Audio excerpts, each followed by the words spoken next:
Bonjour, toi qui m'écoutes. Es-tu bien installé ? Nous allons vivre une nouvelle fois ensemble la magie des histoires.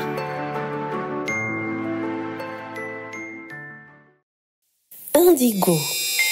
Scénario et illustration de Pascal Maupoubouterie, écrit par Régis Delpech et publié par les éditions Utopiques. En ce temps-là, j'étais d'un bleu si bleu, d'un bleu si merveilleux, que de mémoire d'homme, on n'avait jamais vu oiseau plus beau. J'étais plus fière qu'un paon, si fière que je me pavanais devant tous les animaux, si fière qu'un jour, j'osais même me comparer au soleil. Aussitôt, celui-ci se mit dans une colère à faire pleurer les nuages. Qui es-tu pour oser te mesurer à moi ? Moi, qui depuis la première seconde du premier jour où naquit la terre, suis pour elle source de chaleur, de lumière et de vie. Mais soleil ! Il n'y a pas de mais. Puisque ta beauté t'aveugle, je vais t'en défaire. À peine le soleil eut-il ravalé sa colère que mes plumes devinrent grises comme la cendre. Honteux, j'allais me cacher, plus triste et plus seul que l'être le plus triste et le plus seul de tout l'univers. Ayant perdu le goût de vivre et de voler, je dépérissais. Jusqu'au jour où la terre en eut assez de me voir dans cet état. Oiseau, reprends ton vol et pars pour le monde. À quoi bon, répondis-je. Ouvre tes yeux, ouvre ton cœur, alors tu retrouveras tes couleurs. Ne sais-tu pas que l'on me nomme la planète bleue ? Ne sais-tu pas que tous les bleus sont en moi ? Bleu nuit, bleu saphir, bleu cobalt, bleu céleste, bleu égyptien et tant d'autres. À toi de les trouver, à toi de les mériter. Cette bonne vieille terre a raison, me dis-je. Ce ne sont pas les bleus qui manquent. Je dois pouvoir retrouver facilement ma légendaire beauté. Gonflé d'espoir et d'un reste de vanité, j'avalais plaines et montagnes, filant à tire-d'aile vers la mer la plus proche. Je plongeais dans la grande bleue, puis remontais jusqu'au firmament, inlassablement, tel un yo-yo au fil invisible. J'avais beau fendre tous les océans, tous les lacs, tous les fleuves, pas le moindre reflet bleuté ne vint éclairer mon terne plumage. Ouvre tes yeux, ouvre ton cœur, me susurrait la terre. S'il ne se trouvait ni dans l'eau ni dans le ciel, mes bleus étaient sûrement dans le suc des fleurs ou dans la chair des fruits. Alors, je butinais ou picorais lilas de Californie, clématite, muguet du Japon, myrtille, érelle, encolie, arbres aux papillons, prunelles. Hélas, mes plumes ne se teintaient toujours pas. Ouvre tes yeux, ouvre ton cœur, répétait la terre. Ouvrir mes yeux, ouvrir mon cœur, à qui et à quoi, pour qui, pourquoi ? Où que je sois, j'étais confrontée à ma splendeur passée. L'éclat des papillons morphos plus profonds de la forêt amazonienne, la grâce des pans sauvages de Nouvelle-Zélande, et même ce vol d'ara jacinthe que je suivais en enviant leur bleu cobalt.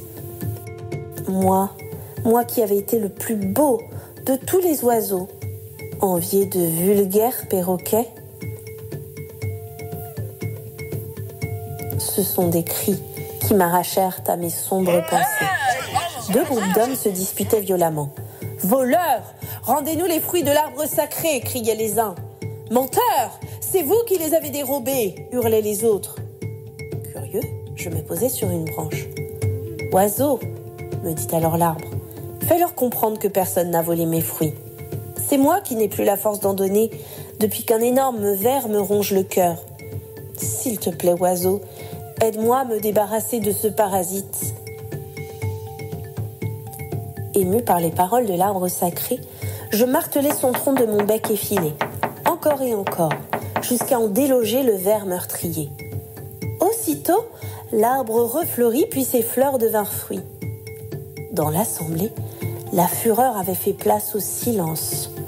Tous me regardaient, ébahis, alors que j'avalais l'horrible mais délicieux parasite. « Sois remercié, l'oiseau », me dirent les hommes, revenus en paix. « Mange et reprends des forces », ajouta le plus jeune d'entre eux, en me tendant des grains d'un bleu étourdissant. « Les fruits de l'arbre sacré te nourriront et te guideront. Ne l'appelle-t-on pas arbre du voyageur ?» Je m'en rassasiai et repris mon vol. La terre, elle, chantonnait.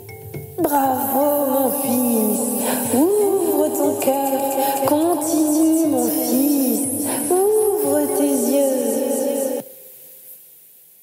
Les yeux grands ouverts et le cœur en alerte, j'écoutais, tout en le survolant, le brouhaha du monde. Rires, cris, chuchotements, exclamations, soupirs, rugissements, murmures. Et là-bas, près d'un ruisseau des pleurs, les lourds sanglots d'un enfant. Je m'approchai du garçon. Son corps était couvert d'échymoses. Je m'approchai encore, à toucher son visage. Bouleversée par sa douleur immense, je me mis à boire ses larmes.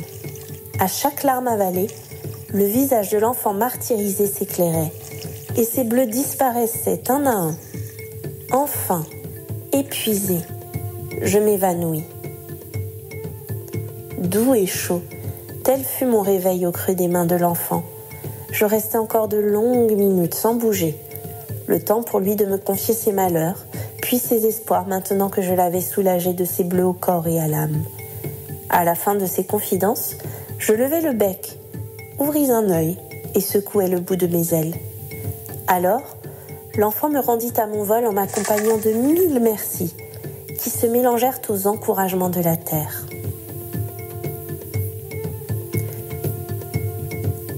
Mes plumes, c'est peut-être à ce moment-là qu'elles reprirent quelques couleurs.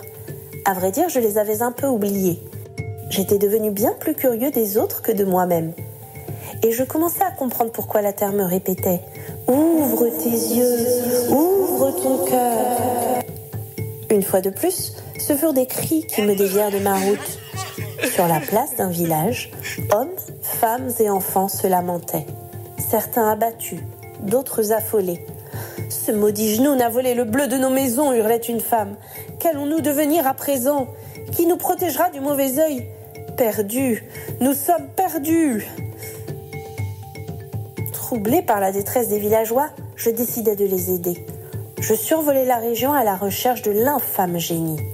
Il me fallut des heures et des heures, sous un soleil de plomb, avant d'apercevoir une lueur bleue s'échappant du ventre de la terre.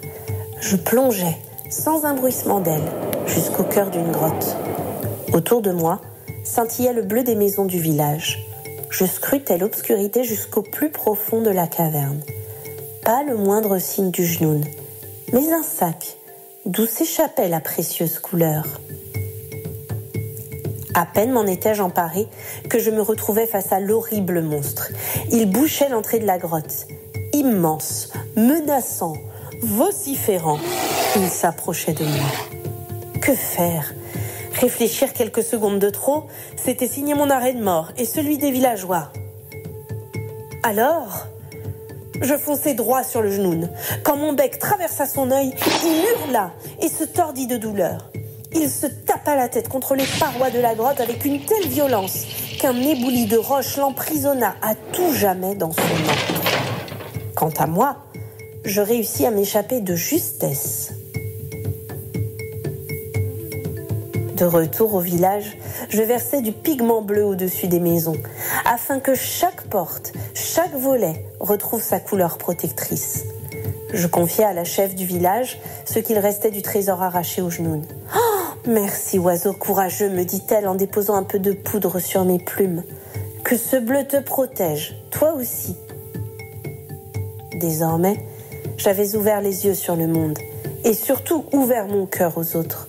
Je savais que quelque part, quelqu'un pouvait avoir besoin de moi. Alors, je repris mon vol.